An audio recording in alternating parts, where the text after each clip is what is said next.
Good morning mga lalabs. Nandito naman tayo sa farm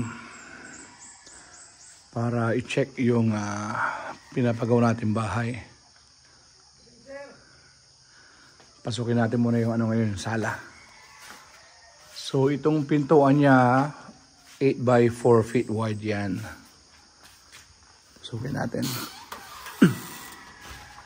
Tapos itong pintuan niya, ano yan?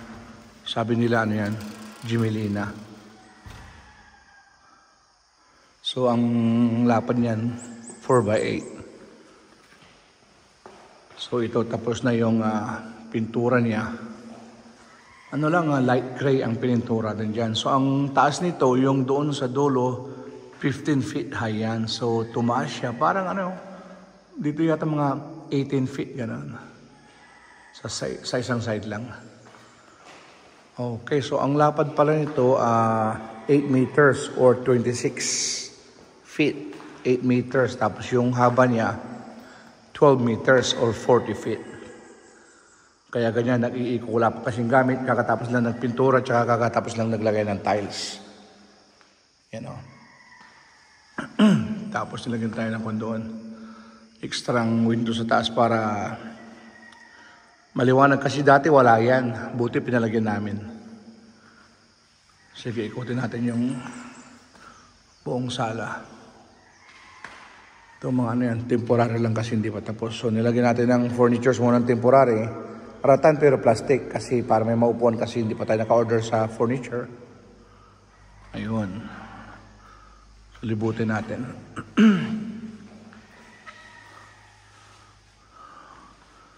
So yan guys yung lapad niya. Haba tsaka lapad. Ganyan. Mamaya punta natin yung kwarto.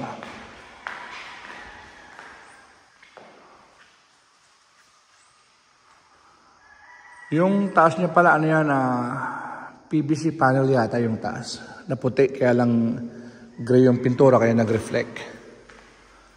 So, ganoon din dito yung style niya.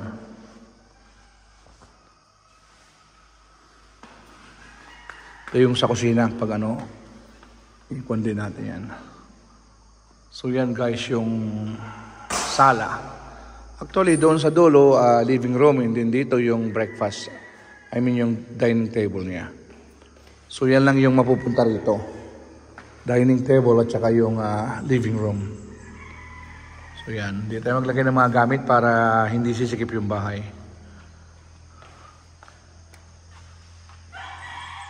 Tapos dito, makikita nyo tatlong pintuan pero ano lang yan, 2 kwarto. Kasi ito sana gagawing guest room na hatiin. 20 by 20 feet yan, pero hindi ko na pinahati para maluwag siya. So, 6 by 6 meters. So, 2 pintuan. Ito pala guys, kakalagay ko lang na sabi ni architect tsaka engineer, lagyan mo ng 3 AC. In total, lang naman to, almost 100 square meters. So, at least yung 3 horsepower, kaya ng 50 square meters. So sabi ko, lagyan mo natin ng 2 3 horsepower lang. So far, nag-work naman siya. 2 horsepower.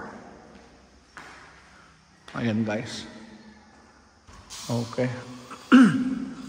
I-try natin yung silipin lang yung kwarto.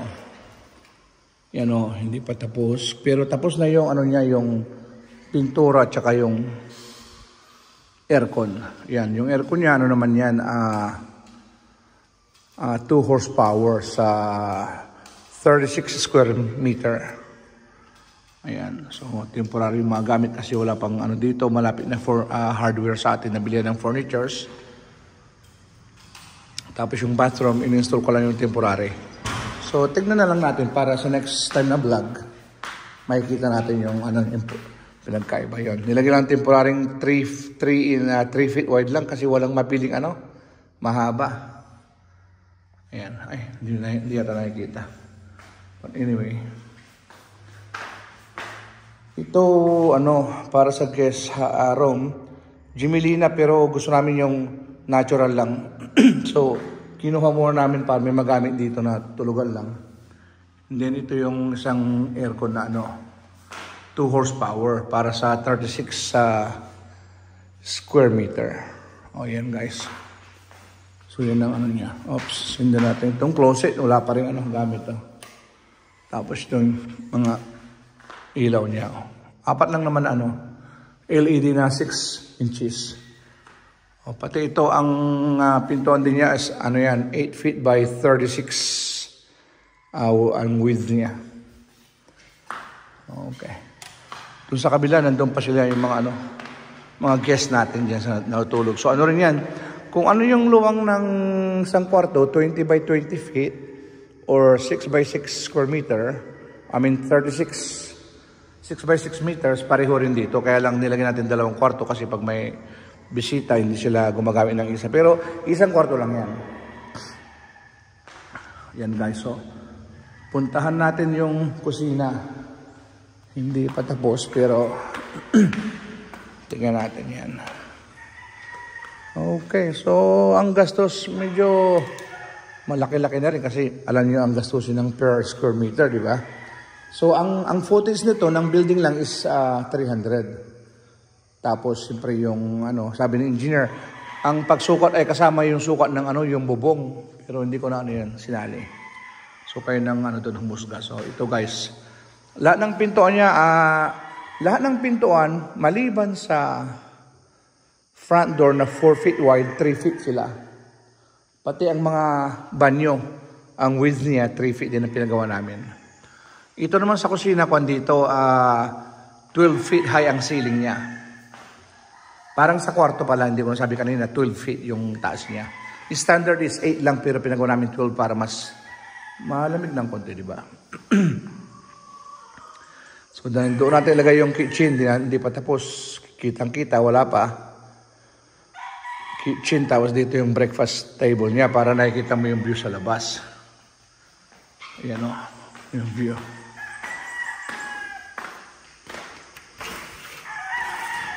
Ayun.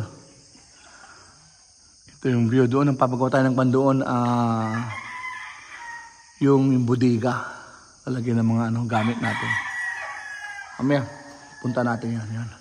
Yan guys, nakalagay ito sa 1 hectare yung bahay. Yung likuran, mga taniman. Tapos doon pa sa kabila may pa doon. Daripaso. Okay. Lipat tayo dito. Ito naman gagawin sana yung indoor porch. Kaya naka-open yung naka malaki dyan. So hindi pa rin tapos to. Extra lang yan. Okay. Tapos ang banyo rito, ang banyo ay 5 by 10. Yan, 5 by 10, hindi pa rin tapos. So pareho rin yan, 12 feet yung taas niya. 5 by 10 siya. Hindi pa rin naayos yung mga plumbing niya. Ayan guys, so ang taas pala nito is 20 by 46 feet. Nang 20 ang haba niya, tapos yung lapad niya 46 feet o kaya ilan yan? 12 plus 4, 14 meters by 3 meters. 3 by 14 ang kusina niya. O, yan guys. So, kita nyo yung dahan-dahan lang. Itong, tapos na pala ang mga pintura sa buong bahay. So, ginagawa na lang yung pintura sa labas. Yan. So, yan na yung kulay niya sa ngayon. Light gray lang siya. Okay guys, thank you for watching again. At least na ipakita ko sa inyo yung dahan-dahang munting pinaghirapan. At least nakakaano tayo. Nakapagpatayo ng dito, munting tirahan natin, tulugan.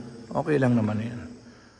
Ayan guys, yan ang sala at saka dining table doon. Okay guys, thank you for watching. See you on our next vlog again. Have a good day. Bye-bye.